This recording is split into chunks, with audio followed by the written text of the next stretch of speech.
చేశారు, తర్వాత ఆయన నాన్ ఫోకల్ కేసారు, అది వేరే విషయం అనుకోండి. ఇలా అయితే చట్టం మేమైనా ఎవరైనా ప్రభుత్వాలు చేసేటప్పుడు పోలీసులే గుండాలతో, పోలీసులే తెలుగుదేశం కార్యకర్తలతో, పోలీసులే క్రిమినల్స్తో ఏకమైపోతే సమాజం ఎక్కడ పోతుంది? ఇలాంటి ప్రెసిడెన్స్, ఇలాంటి ఆచారం ఈ రాష్ట్రానికి అవసరమా కాదా? విఘ్నులైనటువంటి తెలివిగల ప్రజలు, ఏ పార్టీ వారైనా, తెలుగుదేశం, జనసేన, సిపిఐ, సిపిఎం, ఏ పార్టీ వారైనా ఆలోచించుకోండి అని మనం చేస్తున్నాం. ఎక్కడా కూడా దీన్ని వదిలిపెట్టే ప్రశ్న. నేను అసలు ఎప్పుడు నేరాలని ప్రోత్సహించేవాడిని కాదు, హింసని ప్రోత్సహించేవాడిని కాదు, చట్టబద్ధంగా ఉండాలని కోరుకునేవాడిని. కాకపోతే సెటైరికల్గా మాట్లాడతాను. సెటైరికల్గా మాట్లాడితే నన్ను ఉంచేస్తారా, నన్ను లోపల పెట్టేస్తారా, నా ఇల్లు తగలేస్తారా? ఏంటి అన్యాయం?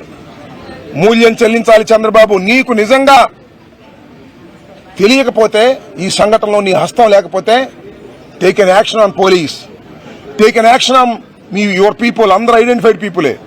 నీకు తెలియకపోతే వాళ్ళ మీద యాక్షన్ తీసుకో. తీసుకుంటే నీకు తెలియదు అనుకుంటారు.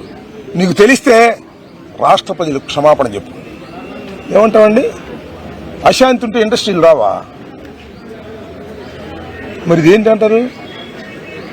7 గంటల సేపు ఎక్స్ మినిస్టర్ ఇంటి మీద పడి దాడి చేస్తుంటే ఇది అశాంతి కదా? ఎవడొస్తాడు ఇండస్ట్రియలిస్టు? నీకు డబ్బులు ఇవ్వకపోతే పోలీసులు లేకుండా వాళ్ళని కొట్టిస్తావుగా ఈ వచ్చిన బాపత్తో. ఏమిటి అన్యాయం? ఒక్కసారి తిరిగి ఆలోచించుకో నారా చంద్రబాబు నాయుడు గారు. నీ కుమారుడు, మీ ఇద్దరే ప్రధాన A1, A2 క్రిమినల్స్ నా మీద అటాక్ చేయడానికి కారణం మీరే మానిటర్ చేశారు. అది కాదు అంటే చెప్పు, వీళ్ళందరి మీద యాక్షన్ తీసుకో. అప్పుడు నమ్ముతారు తప్ప నమ్మరని ఈ సందర్భంగా చెబుతూ, రాబోయే కాలంలో న్యాయపరమైన అన్ని విషయాల్లోనూ ముందుకు వెళ్తాం. ఎక్కడ వదిలిపెట్టే ప్రశ్నే లేదు. ఈ పోలీసు అధికారుల్ని వదిలిపెట్టే ప్రశ్న లేదు, నా మీద దాడికి వచ్చిన వాళ్ళని వదిలిపెట్టే ప్రశ్న లేదు, చంద్రబాబుని, లోకేష్ని వదిలిపెట్టే ప్రశ్న లేదు.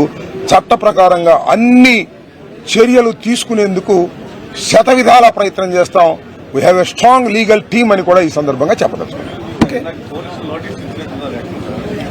అది ఎక్కడ ఏదో